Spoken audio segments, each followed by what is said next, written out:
A lot of people get hung up on what body shape am I, these kind of things. Whereas for me, that isn't the most important thing. Getting clear on what your aesthetic is the most important thing. It's like, oh, this looks beautiful on the person wearing it in the picture. And within 30 seconds, you can have that on its way to your house with Google Pay or Apple Pay. Very dangerous habit, because you end up with pieces that were not purchased with intention. Once things are in a queue, you can really cut the ends of the queue and just get rid of them. They're just never going to make it to the front of the queue. And again, one of my things I always say to my clients is there's only 7 days in the week. Like, when are you going to wear all this stuff? You're just not. They're so stressed out about what they're going to wear. Why is that? Why are powerful women so stressed out about clothes?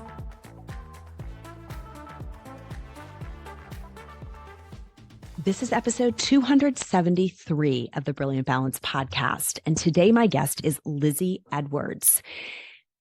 So we have been talking a lot in our coaching community, the women who I have as clients and get to work with one-on-one or in groups.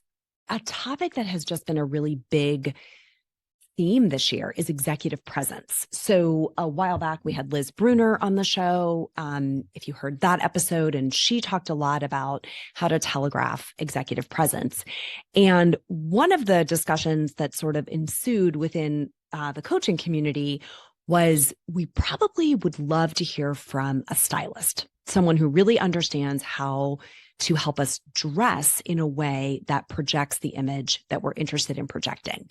Because I think by this stage in life, and a lot of the women I work with are in their 40s, some in their 50s, some in their 30s, but really sweet spot, I would say, in their 40s, where we are trying to get our arms around what is our style at this life stage, right? What is the message we're trying to send out into the world? What makes us feel good from the inside out and kind of elicits that confidence that we want when we stand and look in the mirror? And so I was especially delighted to find Lizzie Edwards. Lizzie is a UK-based stylist. She lives in London. And I cannot tell you how aligned her process is with the way that I think and the way that I coach. So I knew when I met her that she was the perfect person to bring to this community to talk about style and how to, in her words, look like the leader you are. Lizzie has a 7-step style strategy for ambitious women. That's also the title of her book, Look Like the Leader You Are, a 7-step style strategy for ambitious women. The initial book was published back in 2018, and she has just released a second edition. And I think she has really an uncanny knack for deconstructing how we can create the image that we want. So she has this British simplicity and sensibility that sort of cuts through the clutter that we all tend to accumulate in our wardrobes, trimming it back to the essentials, those pieces that can help us create a signature style. And so I really thought it was just great luck to cross paths with her and to be able to bring her to this community. You're going to hear her tell her story about how she ended up in this line of work. It was not a linear path to it, but I'm so glad that she did find herself in this work where she offers no nonsense advice and expertise on how to create a wearable, stylish wardrobe and dress for your personal brand with style. Again, Lizzie lives in North London with her husband and her dog, and she is just a delight and really a wealth of great advice and wisdom. In this episode, she also offers a free download of her book, a digital download of her book, which was incredibly generous. And it is linked for you in the show notes because the URL is a little bit of a mouthful. So just scroll into the show notes of this episode and you will be able to get the link to that digital download. All right, without further ado, here is my conversation with Lizzie Edwards. Lizzie, welcome to the Brilliant Balance Show. I am so delighted to have you here today. I'm just so grateful that you asked me to come on. Thank you so much. You are just exceptional. We were chatting for a few moments just before we started recording, and I can already tell how fun this is going to be for me, and I know it'll be fun for the listeners as well. So I'd love to start with this question because I think it grounds us that we're all just women out here doing our thing. Tell us a little bit about your day today. What's been on your schedule? What's coming up after this? Well, today, obviously, we were talking before, we've got time zone differences going on. So I'm in London in the UK, and at the moment, as we're speaking, it's just gone 3 p.m. in the afternoon. So I've had a day. Mondays, I try and keep as an office day and just have one of those days where I catch up with my email. I've been doing a few admin tasks. I've had to do some tax and those kind of things. So it's been a bitty day, but I quite like Mondays just to find my feet, get a sense of what the week looks like. So it's been one of those days. And then after this, I'm going to take my dog for a walk. It might have just got dark, but I feel like I've had a day of context switching. So my brain's a little bit fried. So I'm ready to just go and have a walk outside with my dog. See, I knew we were going to be twins because that is my absolute favorite self-regulation strategy is just get myself out there walking and I'm like back in one piece by the end of it. That's fantastic. So no surprise to our listeners who've just heard your introduction. You are a stylist by trade, but I'm curious, how did you become a stylist? What was your path to this work?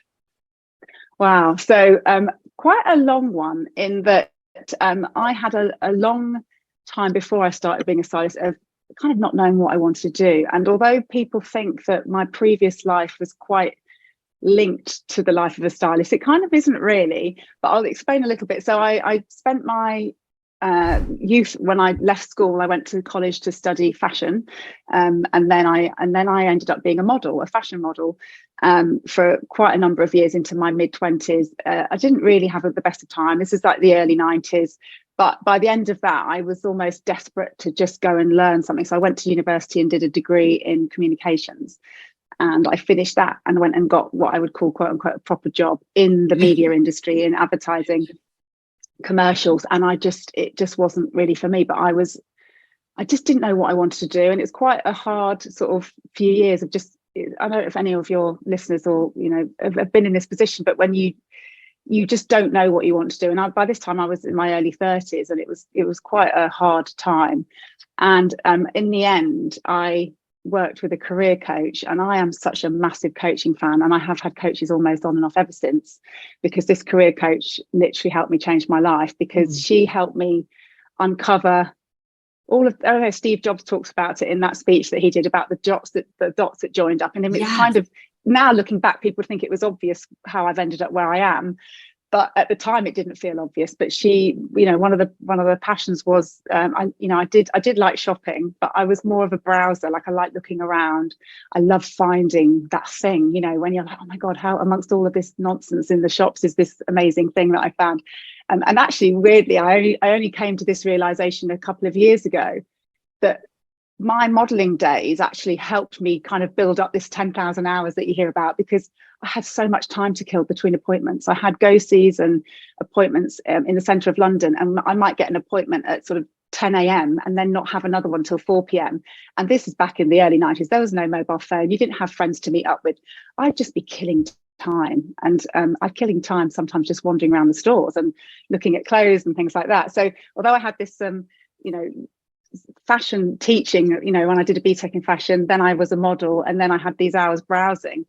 And I also had a real personal development yearning as well, because I'd actually had quite a few challenges when I was a model. I'd ended up with an eating disorder, I'd had depression, and I got myself through that through a lot of reading, a lot of self-help books, actually. Yes. So I also had this part of me that was really interested in the self-development. I'd come across so many amazing things. So I wanted to help people as well. So when I worked with this career coach, she kind of gave me the challenge. And what I love about coaching is that kind of, by next week, come back and we'll have done this thing. Yes. So it would be like, right, I want you to, the idea of becoming a personal shopper came up. So it's like, okay, by next week, I want you to have found sort of 5 guinea pig clients. And then you have to think, okay, well, how am I going to do that? Okay, let me ask friends of friends. So I did that, because that's what you do when you've got a coach. You do the things that you wouldn't make yourself do. So I had these guinea pig clients who I didn't know, but they were friends of friends of friends. And I then, obviously, in the next couple of weeks, I actually did those clients, or did a couple of them. And oh my God, I just, when you just know, it came alive. This is it. Yes. It was just, I loved it, and I was good at it. And then it just snowballed, because then it's like, right, think of a name for your business and put up a website. And obviously, again, back in the days, there wasn't all the social media and everything. It was very simple. It was like, get a website up. So that was the ball rolling. And then I went and did, when I just thought, right, this is definitely what I want to do. I then thought, right, I want to train. I'm someone, if I'm going to do something, I really want to do it properly. So at the time, what was on offer in the UK wasn't really to my liking back then. It was very corporate image consulting, and that's just not where I was from in the background I was in. So I was much more interested in the idea of personal styling. So I came to the US and I actually trained with an amazing a style consultant called Brenda, first of all with Brenda Kinsell, who sadly passed away last year, so she's no longer with us. And then I did further training with another amazing woman called Carla Mathis. So I got my training in America and then brought that back to the UK, and it just went from there. So that was in 2005 I started. Okay. So yeah, 17 years ago now. So the 17-year overnight success, right? Like we all hear those stories. Everyone thinks, oh, in 5 minutes you have everything amassed, but 17 years of building this brand for yourself. Mm-hmm. And I love how you reference the Steve Jobs talk, because I really hear that as you're describing the sequence of events. You know, with the benefit of retrospect, you can see how it all ties together and sort of perfectly leads you to this work.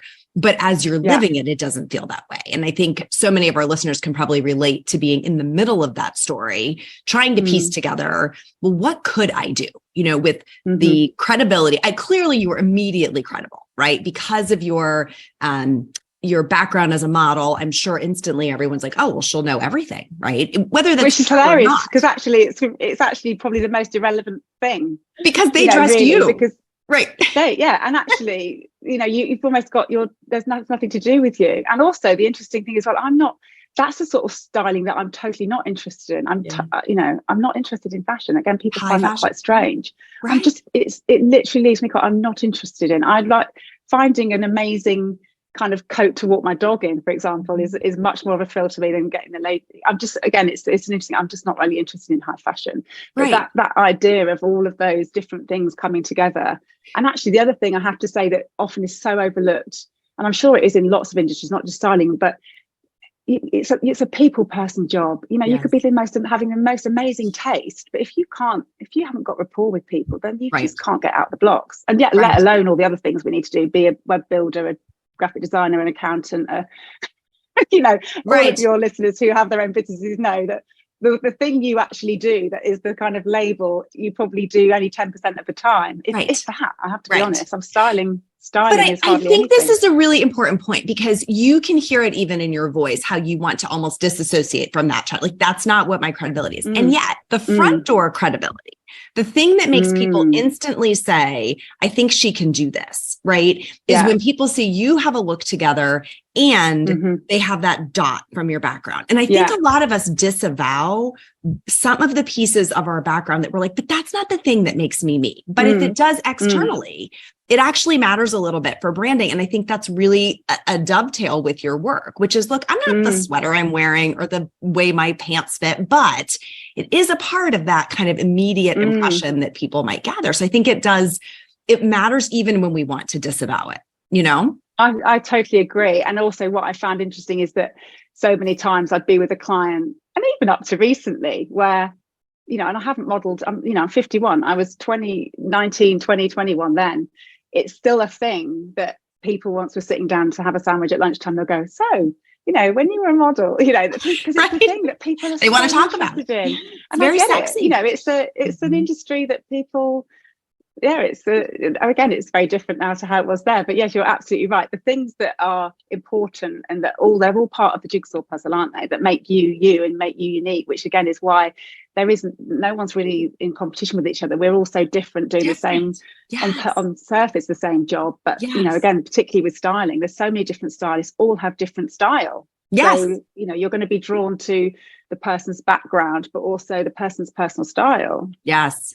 Yes. And I think, you know, the career you have now, where you actually do personal styling for individuals, right? And you can work with them as a one-on-one consultant or as part of your group. And we'll talk about that in a little bit. It's interesting because you work with very ambitious women who are arguably very powerful in their professional lives, and yet they're so stressed out about what they're going to wear. Why is that? Why are powerful women so stressed out about clothes?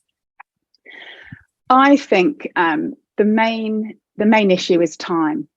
I think you can be good at anything if you put the time into it. So this goes whether you want to be fit and healthy and be able to run a marathon, or whether you want to play the guitar, or whatever it is you want to do. There's no shortcut on kind of those 10,000 hours I was talking about. And I think for me, I genuinely believe that anyone can have a fantastic wardrobe and look good and it be authentic. The rub is whether they want to put the time into it or not. Yes. So, and this is obviously, again, what happens with life is you either put the time in or you pay someone to put the time in for you. But even if again, using the gym analogy, you can pay for a personal trainer, which definitely helps you be accountable, get it done, but they cannot do their push-ups for you. They can't run on the running machine for you. That the paying of the person to support your goal, you still have to show up. And it's the same with the wardrobe. Like if I shop with a one-to-one client, they still have to come with me. However, the biggest part of that, the stress with the ambitious women in their wardrobes, I think often because they've got so many other things going on, often, again, not always, not everyone's the same, but it's the thing that seems unimportant until it becomes to get important because it's got out of hand, or it's got sort of so bad. It's getting in their way. Like anything.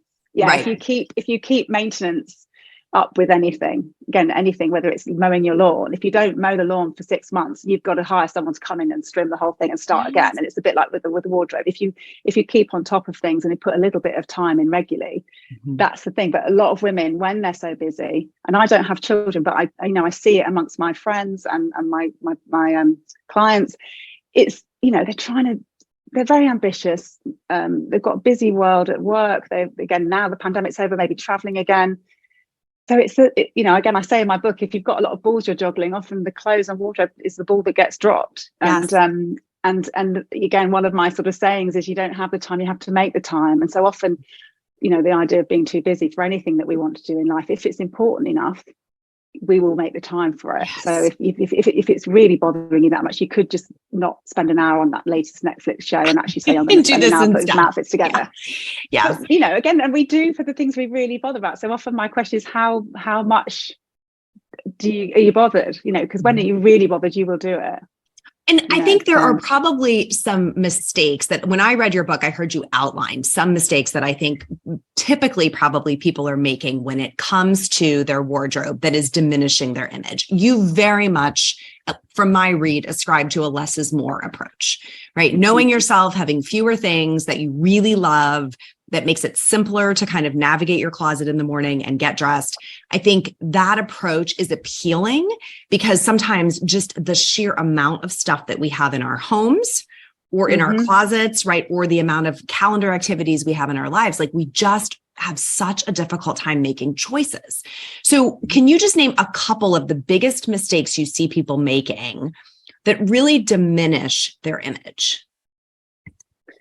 Well, I mean, these are kind of, the one that comes to my mind is almost before the actual clothes, which is actually just about being organized. I mean, again, I can only go from when I walk into people's closets who've hired me. And again, this is only a certain section. Some people are very organized anyway by nature, but often just having a disorganized wardrobe means that you're wasting that time in the morning just looking for stuff that you can't find. Just the mess of it. And at a very basic level, just having all your jeans in one place, having all your trousers together, having all your short sleeve shirts, then long sleeve shirts, whatever it is, whatever works for you. But sometimes people, I'll say, right, tell me about when I open the closet doors. Okay, just tell me a little bit about what's going on here. And some people, there's no. You're like, I don't know what's going on here. That's why you're right. Yeah. So from the most basic level, having matching hangers, like this is the most simple thing that can often have the most profound effect. And people can go, oh, come on, that's just ridiculous. Oh, but that is a hot tip. I mean, just pause for a second on the velvet hangers with, the slimline velvet hangers. Do you have those? I do. You have them before? Yeah. I do. And when I made that conversion a number of years ago, I first of all, nothing falls off the hanger anymore, right? All those little slippery sweaters that just want to fall right off. Like the concept of having those slimline hangers is a game changer. So that's definitely a hot tip. And then I am one of those weirdos who has everything organized. Like that's just kind of how I roll. But I think it is helpful to look at things that are color coded or, organized by grouped together in like items so that when you are trying to get dressed, you sort of have a vision for how do I want to feel today? And what's the image that I want to project? And which elements in here are going to help me kind of gather that look up? And I think one of the things I feel like I made mistakes about for a long time was just buying sort of from a happenstance approach. Like, oh, this looks good. And, but nothing really went together and fit together. And you talk about that in the book, how important it is that you sort of have things that work together. Can you talk about that a little bit? Yeah, well, so I really, like you said before, I'm a much for a less is more approach. When I see people who, even if they don't have a lot of things, if they have lots of things that don't go together, it's just so hard. Yes. So for me, again, my process starts way before shopping with just getting really clear on what your aesthetic is. So again, a lot of people get hung up on what body shape am I, these kind of things. Whereas for me, that isn't the most important thing. Getting clear on what your aesthetic is the most important thing. And then really having a look at what your day requires and what your week requires and what your month requires. So for me, again, I work with lots of women from different industries whose days look very different.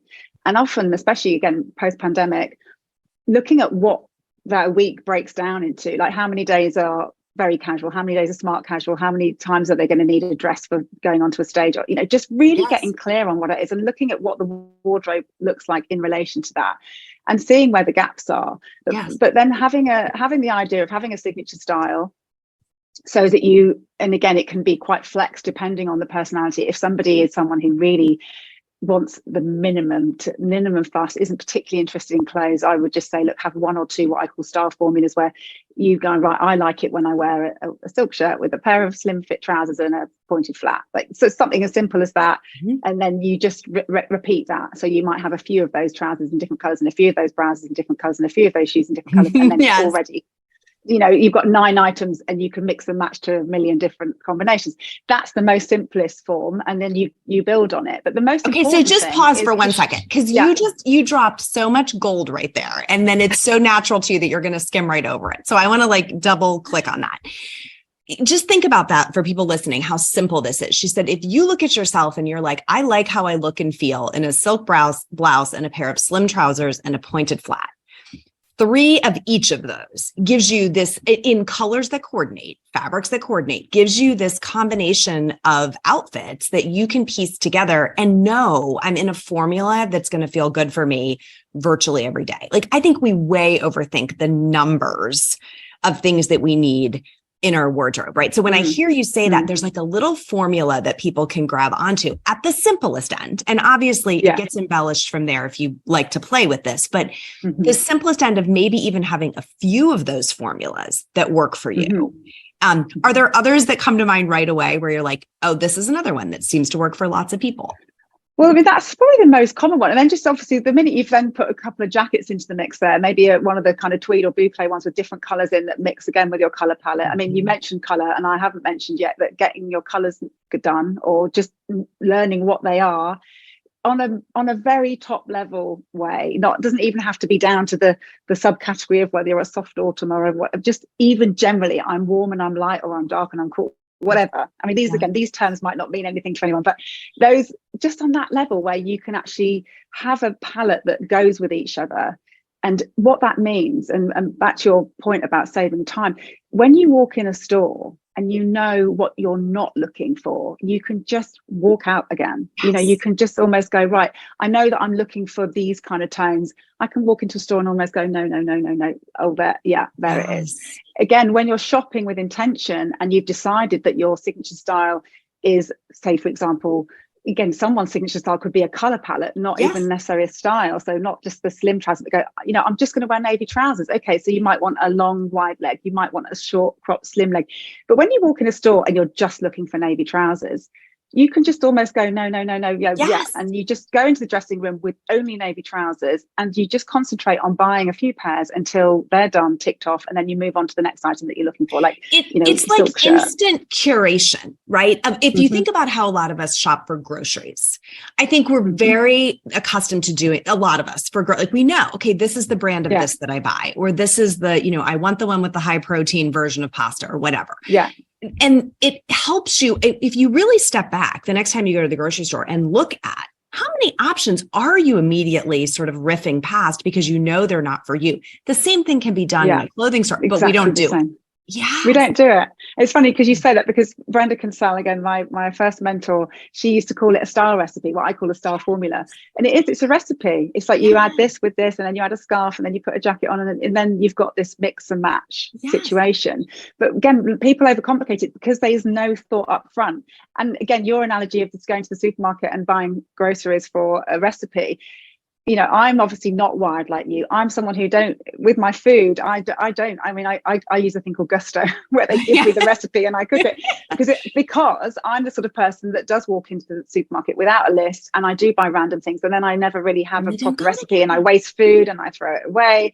So I'm almost buying Gusto to create that for me. But it's exactly right. If people shop for clothes in that way, where they wander in and then they're pulled by the item on the mannequin, or the pretty thing with the color, like magpies, whereas actually what they're missing is a plain white shirt, a plain pair of jeans, a white t-shirt.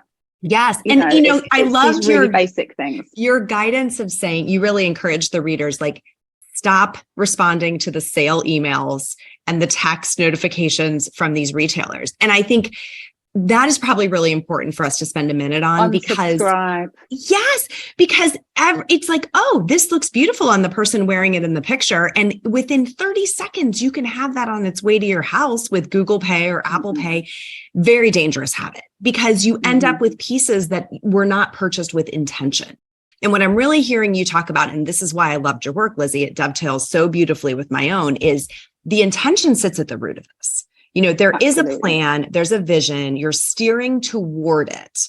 And the pieces that you're buying for your wardrobe have to fit that vision and that intention, right? Just like if you've listened to my podcast for a long time, the things you choose to spend your time on need to fit your vision and your intention. And so it creates this sort of, divining rod of yes, no, as you're making choices. Very rarely will the sale email or text really match something you are purposefully looking for. It's going to be pretty rare, I would say, that process. Yes, absolutely. And you're so right. And obviously for me, again, before people get to the shopping part of my process, which is, right down the steps, it's getting clear on your personal brand. So, knowing the values and qualities that you want to project with your image. And to your point about seeing something or having something arrive in your inbox and saying, oh, that's pretty, or that's nice, I'm going to buy that. When you know what you're trying to project, you can really clearly say, yeah, that is a nice dress, but it's not for me. And there's quite a difference of being able to look at your clothes that already you have in your wardrobe when you have a wardrobe review and saying, okay, that's what's not right about it. It's like, well, you kind of asserted that you want to look, a few words that I get you to pull out. And that dress is not saying that, or that outfit does not say that. So you can say, right, again, it's easy. It just narrows the field of what you're looking for. Yeah. Or that black sweater is just like the 42 other black sweaters I already own. And really, I have no business buying another one unless I'm going to get rid of a bunch. Unless you're replacing something. Yeah. Because again, in my process, I have this thing with a wardrobe review where you have a queue. And, when you've got the one that's your favorite, the one that's the second when your favorite's in the wash, and then you've got one by a bystander for when both of those are out of action, you kind of losing momentum as you go down the queue. So once things are in a queue, you can really cut the ends of the queue and just get rid of them. They're just never going to make it to the front of the queue. And again, one of my things I always say to my clients is there's only 7 days in the week. Like, when are you going to wear all this stuff? You're just not. I know. And then we get so attached. I think some of the things that really get in people's way are sunk costs. Like, I know I spent money on this, or I loved it when I did, and just that inability to part with things that have sort of run their course. So you introduced this 7-step style strategy, and I want to give you the name of Lizzie's book. Is called Look Like the Leader You Are. It's a second edition, just released. Absolutely stunning cover. Loved the cover of this. And so you have 7 steps. I want to just talk about the first few, and then people can get the rest of them in the book. So the first of the steps, they all start with R, is reflect. Can you share just top line? What does that step mean to you? So reflect to me is just almost like, let's just stop for a minute and think about what we're doing here. Where am I right now? So the reflect step is, the first exercise is what's your why, which is like, if you're thinking about doing something with your wardrobe, you've picked up the book, it's obviously of interest to you. What's the bigger picture? And normally that's something like, I want to change career, I want a promotion, something around the wardrobe, or I'm I want a wardrobe where I can look at and everything's in place and everything fits me.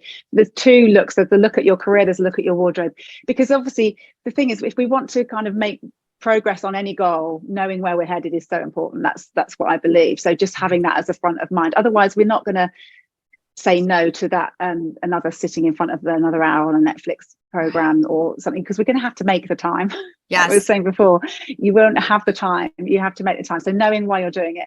And sort of the why part is reflect. The why part is so important. And then the other part of the reflect step is just getting some clarity on who you are. So looking at the physical, actually looking in the mirror at yourself. Because again, a lot of women, when was the last time someone actually stood and looked at themselves in the mirror just to get a true, honest angle? There's also an exercise where I just say, you've got to measure yourself. Like, what size are you really? None of this guesstimating of, oh, when I go in the store, I kind of take in these couple of sizes. No, I don't really know what size you are, because people are under all sorts of illusions. And then there's obviously the exercise where I said before, where I get people to do an inspiration board, because that's where you get your style words from and your personal branding words. So it's really just this finding out who you are from the inside and the out right now. That's the first step. Beautiful. And then the second step is review. Yeah. And this is the one where you actually start with your clothes. So it's the first sort of interaction with clothes, where you get into your wardrobe and you start going through your wardrobe. And with the reason that in the reflect step is the idea of getting clear on your personal brand words is because you use those when you're clearing out your wardrobe. So that again, when you pull out this dress that you'd never wear and you're looking at it and you think, oh, it's a nice dress, but does it say these things? No, it doesn't. Okay, well, you can pass that off to your friend, you can give it to your sister, whatever, because it's a nice dress, it's just not for you. And it really helps clear the wardrobe. And that's that second step about reviewing. It's just to help you go through your wardrobe and actually see, also spotting those things that don't fit you right now but will do soon, so you can just get them out of sight, out of mind for now. Because my biggest, again, helping women to be organized and get out the door in the morning without stress is to actually know that when they open the wardrobe in the morning, everything in front of them is everything. Yes, it's an option. Yes, it fits. It's right for the day, so they're not going through kind of summer dresses in the middle of winter, and they're not going through big woolly jumpers in the middle of the summer. It's like what's ready for you right now is something that fits you, that the hem's not hanging down, the buttons aren't hanging off, it's not got bobbles on it, everything's ready. So that review process is just to go through everything and, have a pile for the things that are going to go to the in England we call them the charity shop. We've got things that might go just to the refuge centre, where they're going to just be recycled, things that need to go to the dry cleaners, things that need to get altered. So I talk again a lot about alterations, because so much of the impression we give people is in the way the clothes fit on our bodies. So getting things to, and again, often people, they just haven't taken the time to look in the mirror and say, does that fit me properly? Like a jacket, I think there's people who won't look in a full length mirror. I think that could actually be part of the problem, is if you're only looking at yourself sort of in a bathroom mirror from the waist up, you're missing that kind of net impression of how the whole outfit comes together. And then let's not even talk about how that's changed over Zoom, right? With this era that we've spent 2 years just living from the waist up, I think we've really kind of given up on a lot of this. So pulling outfits together with this review principle is, I think, something that sounds like a lot of work, Lizzie, and it might be a reason that people don't get started. And I would just say there's a lot of benefit on the other side of this piece of the process. Once you have the reflect work and you really take the time to do the review, there's some work in there. But boy, on the other side of that is freedom to get dressed faster and with more confidence. Yeah. And if you're somebody who's got an overfull wardrobe and nothing to wear, this is so important. It's so important, because it's so cathartic. Because once you've got, it's like feng shui. Once you've got rid of that clutter, nature abhors a vacuum, everything starts moving. Yes. It's so important. And as you mentioned, the full length mirror, I state very categorically in the book, you absolutely must own a full length mirror. You cannot get dressed without one. Yes. It's so important. And, again, it might bring up things for people, but this is why this whole process is not really about the clothes. It's very much about you as a person. And if that's a challenge for you, then that's something that's worth looking at, because you can't really do anything with something that you're not seeing properly, like if you're in denial about it. So really looking at that. I think you write with such compassion about that. Like, you understand that it can be challenging for women to take in their full impression. And yet, and I'm a big believer that our life should mostly be lived from the inside out, right? How do we feel in those clothes is as important as what do they look like. So I'm always talking about fit and fabric and feel, because for me, if things don't sit right and they're pulling wrong or the fabric's wrong, my whole energy is off kilter.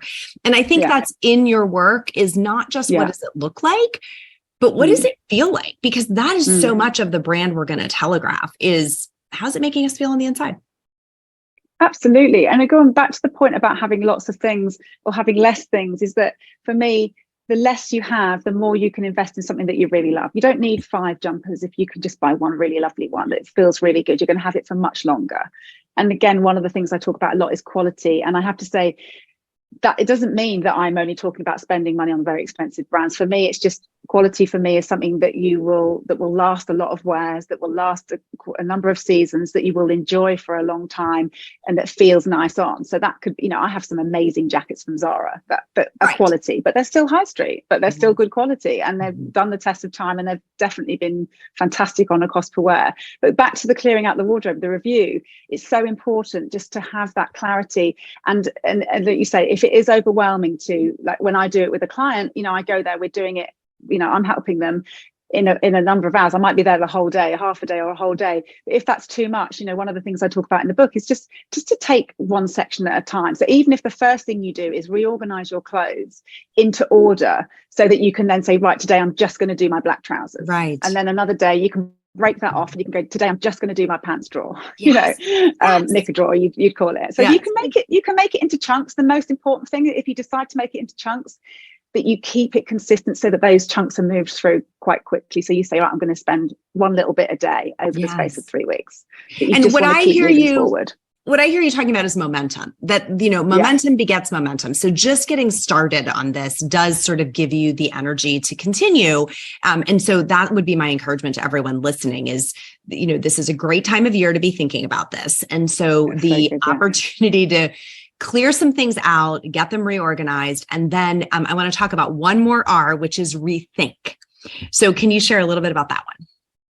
Yeah, so rethink is really just about my rethink section it's not a linear step really, because they're all things that you just need to be thinking about all the time. So one of the areas of rethink is just to be thinking about these personal branding words and how you're showing up and what they would look like. So once you've come up with your personal branding words, a lot of them in business are fairly similar. Obviously, professional comes up regularly, but what does that actually mean to you? And can you think of people who you would say, oh, they look professional, and what are the qualities in their clothing? And often it's things like, they look put together, their clothes look like they fit them properly, they look in good condition, those kind of things. So that's one of the areas. The other thing is obviously about putting outfits together, like learning about putting outfits together, having combinations that work for you, having them planned ahead of time.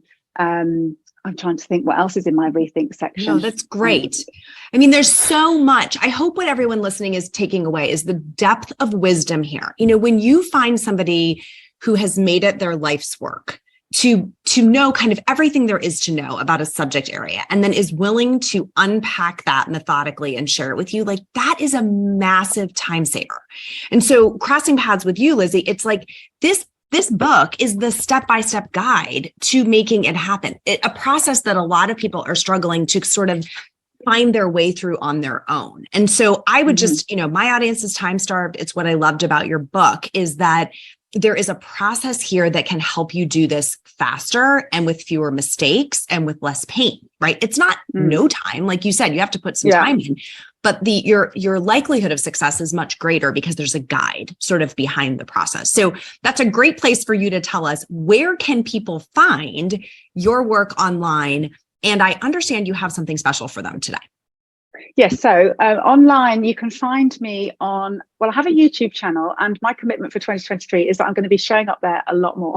Awesome. Because my marketing hasn't been so great over the years, but I actually do have a YouTube channel, which I started before the pandemic, and then it kind of went a little bit viral at one point. But any of you who own your own business, sometimes you're juggling all the things and you again, like you drop the ball. So for me, my YouTube channel is definitely a place that you can find me, which is Lizzie Edwards UK is my, if you go into YouTube, and the same on Instagram is Lizzie Edwards UK. And again, I'm going to be doing a lot more of that in 2023. I'm going to be doing reels because I like video. I really do like video. And so for me, doing that is kind of not that hard. For me, it's getting it out there and is the hard bit. But actually doing the videos, I've got so much to say. I've got so much content, obviously, with my book. Those are the places to find me. And my also my website is lizzieedwards.com. And on there as well is information about my one-to-one services and my style club, which is obviously the thing that I'm really passionate about now is my style club, because it is basically built on the back of my book. So obviously you said it is the blueprint. It's step by step. What I try to do is get what is it that I do with my clients? And if somebody was going to just do it themselves, how can I break it into a step-by-step process they can do it themselves? However, I know that unless people have got a lot of willpower, often the getting it done and the motivation that you talked about and the accountability, it's hard to keep going. So I started to Elevate, which is my style club, and the trainings in there are the kind of what's in the book. But with obviously the thing about the book as well is that there's no visuals because there is some bonus content that is some visuals, but Elevate is more of that. So much more trainings about the detail of what I teach, but more importantly is the community. And I know that you've got a community. So the idea of other women who are in the same position, even if they've got different dress styles, and it's not even because it's not about the clothes. If you've got different industries, but they're all ambitious women, different ages, in the UK, in Europe, in Australia, in America, we've got members all over the world, but just having that accountability. So for example, you mentioned about the overwhelm of the wardrobe review, so we do a wardrobe review together. So it's like in the diary, right? We're there, I'm on Zoom. Lizzie, what do you think of this jacket? Those kind of questions. I do a monthly style coaching where people come along and say, hey, I bought these trousers, but I'm not sure what length they need to be. Quite basic questions, but where do people go with those questions? Right. Or, these are my style words, these are my personal branding words, and I'm in this industry, but I'm finding it hard to interpret what that looks like in clothes. Have you got some suggestions for brands I could look at? That's what the style club is for, to sort of support the book. So and the thing that I'm offering your listeners and anyone in your community is I'm going to offer a free download, a digital download of my book, the second edition that you were kindly showing up there. I'm going to offer that, so that will be downloadable onto the process that we've got set up for the book download is you can download it to a Kindle device, you can download it to your computer. There's different ways of doing it, so it's just an easy way to get it onto your devices so that you can look at that. Lizzie, that is so generous. And I just want to encourage people listening, take her up on that. So we're going to put the link to get the free download of the book, the digital edition of the book, in the show notes. We'll also put them in the places where we're sharing this podcast out so that it's easy to find, but they'll always be integrated to this episode, even if you're listening a year from now. So a link, you'll be able to go put your name and email in and get a free digital download of the entire book, Look Like the Leader You Are. And then we will link up to your website and make sure people know where to find the Elevate Style Club as well. Any closing thoughts? If anyone does love a hard copy, like a paperback copy, I'll be honest with you, we've had a bit of a disastrous nightmare over the last month with Amazon. I can't even go into the problems we've had, but wherever you are, you might be able to find it on Amazon. You should be able to find it on Amazon, and it's also on Audible. So if you're someone who listens to audiobooks, I personally am a massive Audible listener. So it's available on Amazon in the digital, which you're getting for free anyway. But if you want the paperback or the Audible, it's also available in those formats as well. And I did get mine on Amazon, so I know it was. Oh, you did? Oh, well, that's great. Yes, so I made it through the interwebs. I've just sort of lost any confidence in them because they've basically ballsed it up. Oh, and what I love the real honesty of that, because I think, again, a lot of the people listening are business owners, entrepreneurs, they have personal brands, and it's heartbreaking when you put all of your work into something and you can't get it to people. So I love your generous end run of, we're going to make sure that there's a way for people to get their hands on this book. Lizzie, thank you for joining us today. It was absolutely delightful to share your wisdom with this audience, and I hope a lot of people will find their way into your community as well. Thank you so much for having me. And I really hope that people found that useful and that they take action.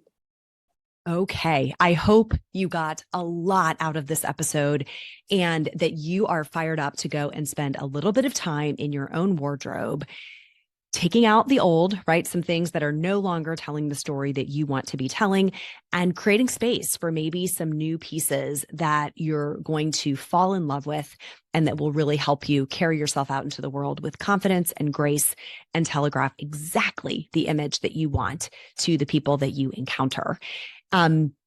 Reminder, the link to download a free digital copy of Lizzie's book is linked in the show notes. Or if you want the actual hard copy, you definitely can get it on Amazon or any place that you buy your books. It's called Look Like the Leader You Are.